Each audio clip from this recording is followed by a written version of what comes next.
Fala aí, pessoal, tudo bem com vocês? Na aula de hoje, eu vou trazer para vocês uma atualização legislativa da Lei Maria da Penha. Se você quer sempre ficar atualizado nas legislações que são cobradas em concurso de GCM, se inscreve no canal e também adquire o nosso Vadmec com GCM 2023, tá? Lá nós trazemos toda a legislação atualizada para você. E o que é atualizado 2022 ou 2023 vem em verde para que você consiga identificar, porque você sabe, a banca gosta de atualização legislativa para saber se o candidato ele está estudando com material atualizado. Lembrando, né, que essa atualização ela não vale para todos os concursos. Geralmente, a maioria dos concursos que estão com o edital aberto, eles limitam essas alterações até o edital. Então, por exemplo, saiu o edital, o examinador vai cobrar as mudanças até aquela data. Mas, se você vai fazer algum concurso que vai sair edital ainda, daqui para frente, é importante você saber essa mudança, tá bom? Também já clica no botão gostei para o YouTube sempre te avisar das novidades legislativas que a gente postar aqui no canal e ativa os sininhos da notificação, beleza? Como vocês sabem, né, a Lei Maria da Penha é bastante cobrada em provas de GCM. Entretanto, uma observação, nem sempre o examinador ele cobra artigo 19, tá? A maioria dos concursos que eu vejo por aí afora cobra do 1 ao 7 ou do 1 ao 8º. Entretanto, né, haja vista a importância desse assunto para a função, né, ainda mais com as guardas sendo protagonistas no patrulhamento da Maria da Penha, o que acontece é que algumas bancas já têm cobrado a Lei Maria da Penha completa, né? Então nós vamos trazer essa atualização legislativa. Aí você verifica no seu edital, né? Se sair do 1 ao 7, você não precisa se preocupar com essa mudança, tá? A mudança que nós tivemos foi o acréscimo do parágrafo 4º, parágrafo 5º e parágrafo 6º do artigo 19.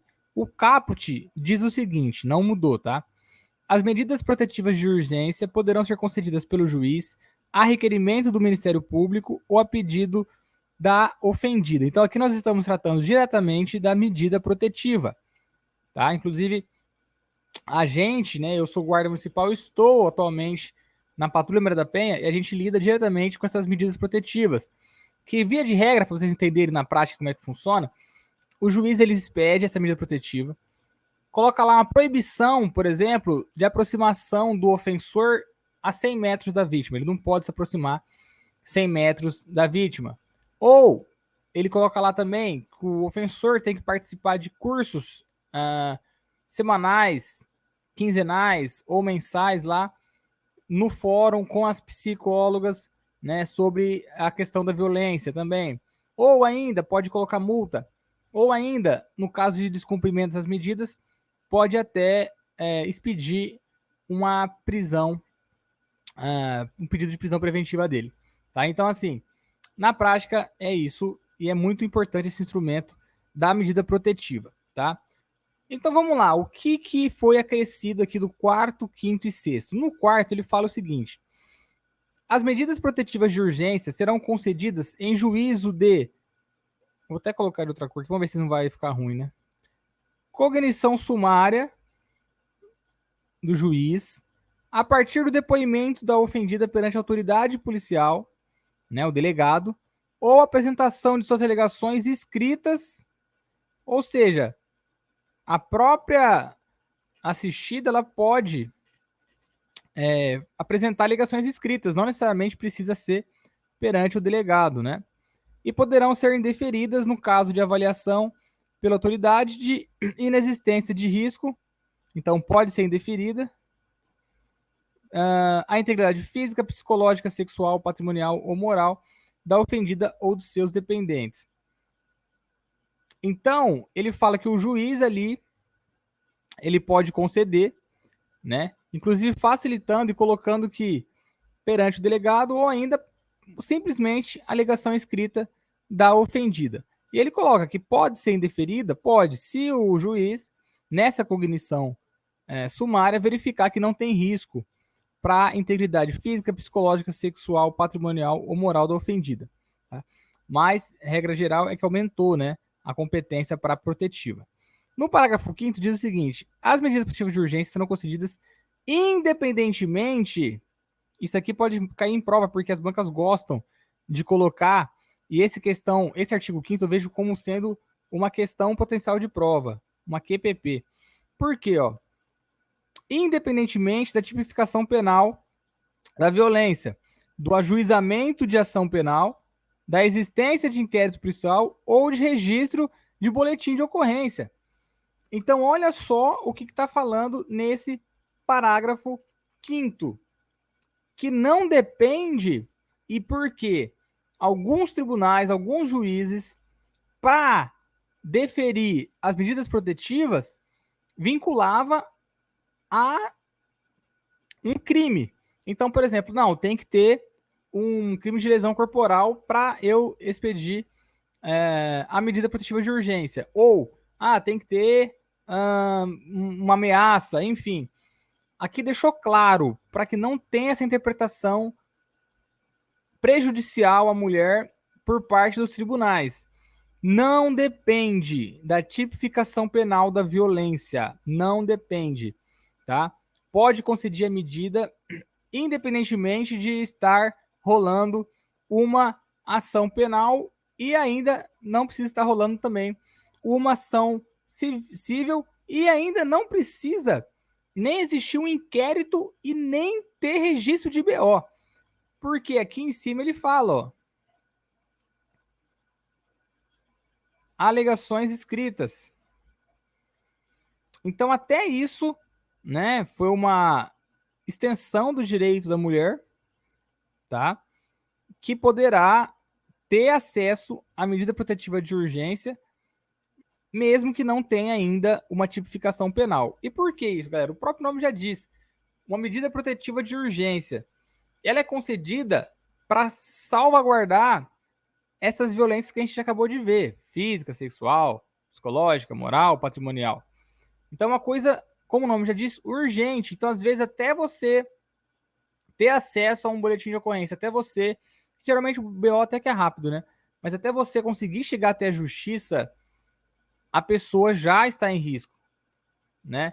Então, você tem que ter esse acesso facilitado. E é por isso que ele fala, não depende de que seja tipificado, não depende nem do registro do BO. Hoje, eu diria que 90 e tantos % das medidas protetivas, a mulher ela vai ter delegacia, relata para a autoridade policial, e o delegado de polícia, ele pede, né, a medida protetiva. Geralmente, e hoje eu creio que a maioria, são concedidas dessa forma, né?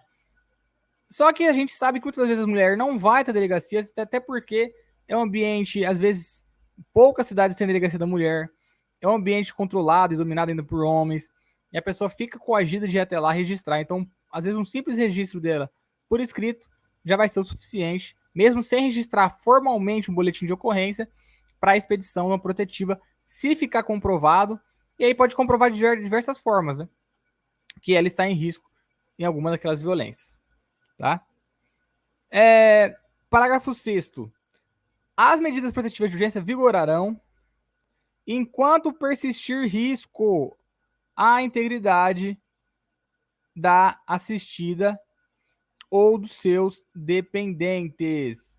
Essa é uma outra polêmica que sempre permeava. Quanto tempo dura a medida protetiva, né? É 6 meses? É o tempo que corre a ação penal? Enquanto houver risco, a medida estará vigente. Isso acaba com aquela celeuma, né? De quando vale, como vale. Enquanto estiver vigente, enquanto estiver com risco à integridade, aí pode ser física, sexual, etc., ou da assistida ou dos seus dependentes, a medida protetiva de urgência vigorará. Também é uma ótima pergunta de prova, né? Que eles podem colocar, dura o tempo que rolar a ação penal, dura o tempo que do prazo para oferecimento da denúncia, enfim, não. Vigora enquanto persistir o risco, que é uma coisa lógica, né? Porque às vezes passou 6 meses e a mulher continua em risco, Aí teria que fazer uma outra medida. Isso acontece na prática. Passou 6 meses e a pessoa continua sofrendo risco. Então, o que ela faz? Tem que ir lá registrar um outro BO para manter essa medida, né? E aqui facilitou. Enquanto não cessar esse risco, continua com a medida, tá? E por fim, lá nas disposições finais, disposições transitórias, no 40 foi acrescido o 40A, que fala que essa lei será aplicada a todas as situações previstas no seu artigo 5º, né? E lá fala as formas de violência, etc. Independentemente, palavrinha boa de prova, da causa ou da motivação dos atos de violência e da condição do ofensor ou da ofendida.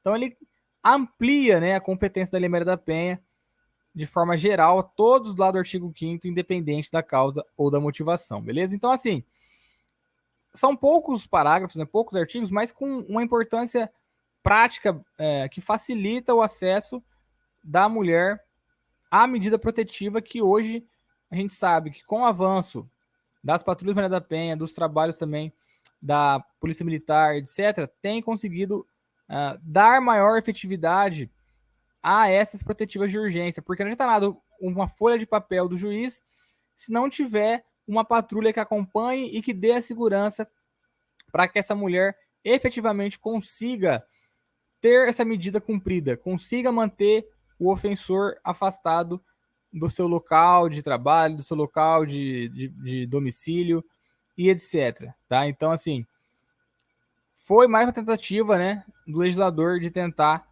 aumentar a proteção e também um pouco da desburocratização, né? Colocando as simples alegações escritas dela, né? No mesmo patamar ali de um BO ou de uma eventual ação penal, tá bom? Então é isso, galera. Sempre atentos aqui no canal para que você não perca essas atualizações legislativas. Clica no gostei se te ajudou de alguma forma e se inscreve no canal.